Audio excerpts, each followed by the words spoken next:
Do you know that feeling when you go to the store to get a couple of things, but then end up leaving the store with a shopping cart full of stuff? We've all been there. But wait, if everyone experienced something similar, is this a matter of spending habits, or is it about strategy implemented by retail stores to make us buy more? In this episode, we'll learn about how big brands like IKEA makes us want to buy more. This way, you will learn tricks that you can implement in your business, and this can be applied not only in real estate, but also in any business you decide to run. All retail giants want to expand and grow their profits, and the only way to do that is by incentivizing the customer to buy more. One of the brands that mastered this skill is IKEA. They make you go on a spending spree without you even noticing that. How do they do that? Is it low prices, wide product range, or maybe good marketing? Well, it's all of that and more. First, let's look at their store layout. Do you think it's a coincidence that you can never find an exit from that labyrinth showroom? Let's say you're looking for a rug. To get to that rug, you will have to walk through dishes, bedding, couches, and a ton of other things that haven't even crossed your mind. We all want to be that person who comes to the store and grabs that one specific thing they went to the store for. But oh man, how often do we end up strolling around and checking everything? IKEA even has a special term for such a layout, the long natural path.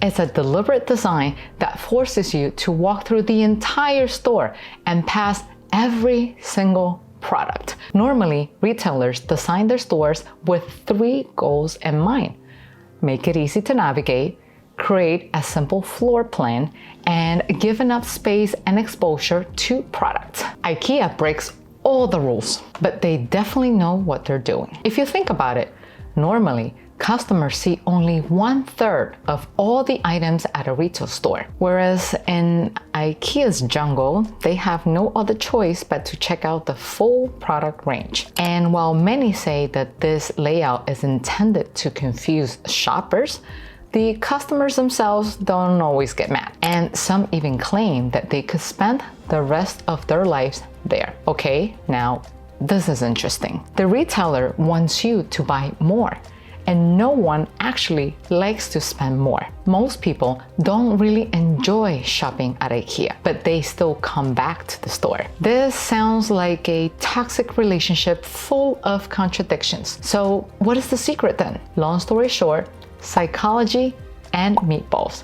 Yes, that's right, meatballs. We'll get to the psychological tricks in just a moment. But for now, what's the deal with these meatballs? I mean, everyone is talking about them. Let's hope Paul is wrong. But jokes aside, IKEA's food generated $2.5 billion in sales in 2021, which is 6% of its total revenue. And apart from being profitable on its own, food is an important driver of furniture sales. At IKEA, they call their meatballs the best sofa seller. Gert Dywall, who ran food operations in the US, found a simple explanation. It's hard to do business with hungry customers. When you feed them, they stay longer, they can talk about their purchases, and they make a decision without leaving the store. It totally makes sense because IKEA stores are mostly located outside the city, where you can't find good food easily. Even IKEA's founder, Ingvar Kamprad, saw their mission as ensuring that no one left the shop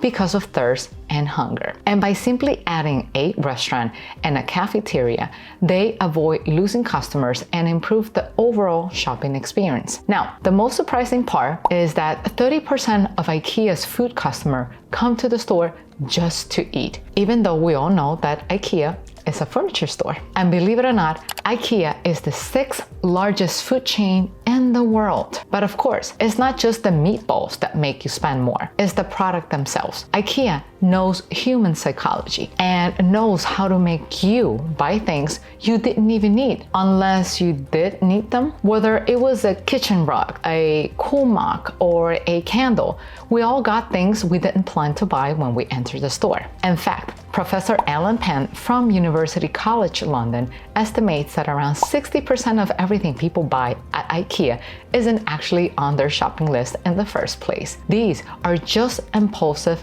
purchases. And if you think that 60% is too much, wait until you hear this out.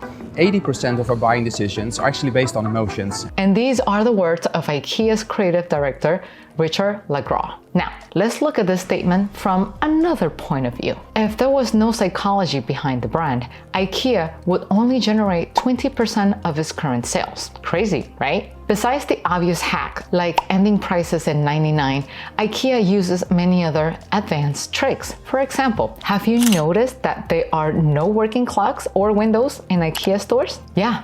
You won't find any. And this is a method known as temporal distortion. You could have experienced something similar when you told yourself, I'll read this book or scroll through social media for just 15 minutes. And next thing you know, an hour has passed without you even realizing it. The same thing happens when there are no windows or clocks around because it's really hard to tell how you've been in a store. This trick is also popular among casinos to make people lose track of time. Another thing that IKEA did just right was place mirrors strategically around the store. When you see your reflection in an IKEA setup, it makes you feel like you belong there. And besides the feeling of familiarity, we can't deny that some people really like to look at themselves in the mirror. Did you also realize that IKEA's showroom are all white and bright? This gives a sense of purity and clutter-free space, which is another form to attract clients. I mean, all of this is great, but shopping at IKEA or any other retail store is not something everyone enjoys. And this is not only with Alicia's husband. The retail environment is one of the most tiring environments for the human brain, simply because we're surrounded by so much information and countless distractions. But stores use this distraction to their advantage, and there's a special term for this method: the Gruen effect. It is named after Victor Gruen, an Austrian architect who made his career designing shops and retail spaces in New York in the 20th century. He was the person who created the very first shopping mall, Southdale Shopping Center, located in Edina, Minnesota. He started his career at what seemed to be bad times for the retail industry. When the economy was down, people simply had no money for shopping. But Gruen found a way to attract customers to the stores. He believed that well-designed window displays and interiors equaled good profits. Beautiful surroundings make people stay in the store longer, and as a result, they buy more while strolling around. Victor Gruen also promoted a different perspective on shopping. He wanted to create a setup where people could come to a store, switch from their daily routine, and immerse into a new experience. To create that atmosphere, Shop started to heavily combine sights, colors, smell, and sound. This stimulus makes people forget what they came for, and that's how they buy things they didn't even intend to. IKEA integrated the Gruen effect seamlessly by combining a variety of furniture displays, restaurants, cafes, and bins with cute and cheap stuff on every corner. When you enter the store, you are so overwhelmed with all the diversity that you often get lost. And if you're one of those rare finds who always stick to their shopping list, no worries. IKEA got more tricks prepared for you as well. For example, a strategy called loss aversion stimulates you to buy more. The main idea is that people care more about avoiding losses than about making gains. So when IKEA offers a discount, the fear of missing out on a great deal makes people take advantage of it. Another pricing related technique is decoy pricing. IKEA is quite famous for using this method. Its main goal is to maximize sale of a particular product. We all know how hard it is to make a choice sometimes, and retailers are there to help. Imagine the situation where you see a $100 chair, and next to it there are two more. One that costs $90 but its quality is much worse, and another one that costs $180 with only a slight better quality. This technique makes one product much more appealing, which obviously boosts its sales. IKEA also actively uses upselling. The simplest example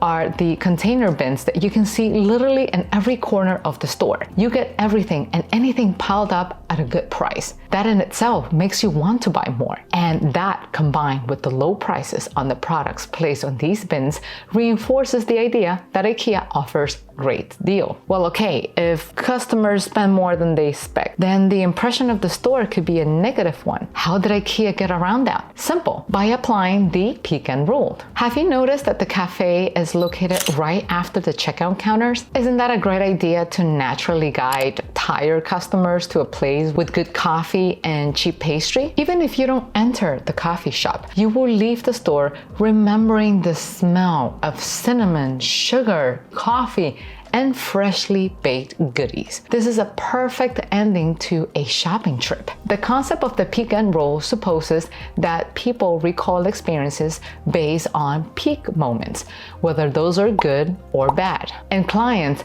are more likely to remember the first and the last impression. That's why leaving a customer happy after they pay their bills is key to success. Another IKEA secret that makes customer more attached to their product is co-creation, and this is often referred to as the IKEA effect. Buying furniture at IKEA, it's only the beginning. Then comes the most entertaining part, the assembly.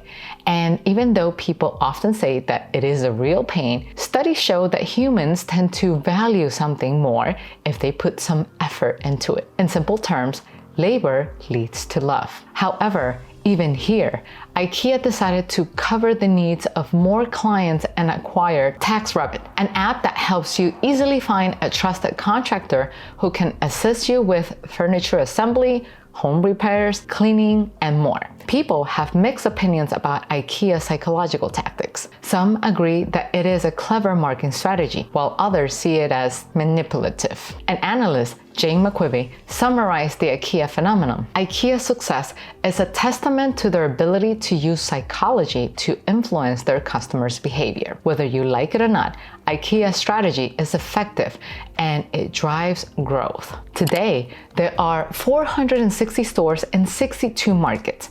More than 230 people work for IKEA, and its retail sales reach $45 billion. But IKEA isn't only about the numbers. According to numerous reviews, IKEA created a healthy working environment for its employees. The retailer's founder was a firm believer that the team is the core of the business. But if you are a good leader, you always ask your team. And even now, when you go to Reddit, IKEA's employees share about their positive work experience. Now, you know all the tactic retailers like IKEA use to increase their sales, and there are things that you can implement in your own business, regardless of whether it's in real estate or any product or service that you offer. See you in the next video. Bye-bye.